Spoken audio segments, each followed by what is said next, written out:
Welcome to our channel. Today we how to transfer homestead status in Texas after purchase. Easy tutorial step by step clearly.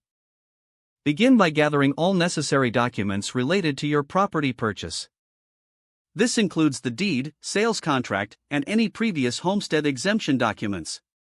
Ensure you have valid identification ready, such as a driver's license or ID card. Next, visit your local appraisal district's website to find specific information on homestead status transfers. Locate the section dedicated to homestead exemptions and transfers. Download or print the appropriate application form for homestead status transfer. Carefully fill out the application with accurate details about the property and your ownership. Include your previous homestead exemption number, if applicable. Attach any required supporting documents, such as proof of ownership and identification. Submit your completed application to your local appraisal district office, either in person or via mail. Keep a copy of the application and all submitted documents for your records.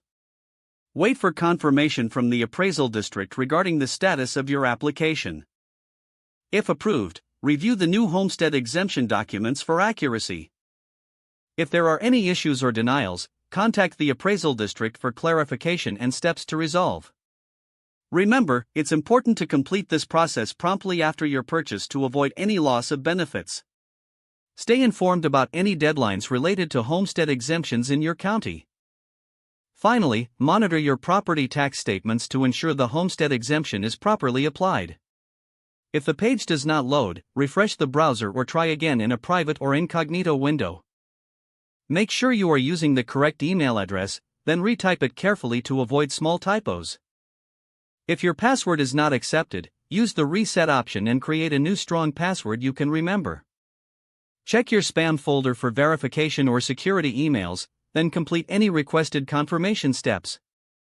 Enable two-factor authentication if available to improve account security and reduce unauthorized access risk.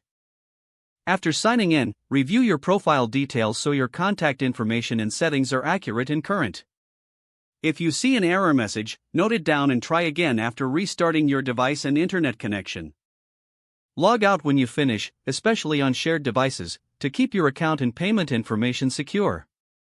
If the page does not load, refresh the browser or try again in a private or incognito window. Make sure you are using the correct email address, then retype it carefully to avoid small typos. If your password is not accepted, use the reset option and create a new strong password you can remember. Don't forget to like this video and subscribe to our channel for more step-by-step tech guides.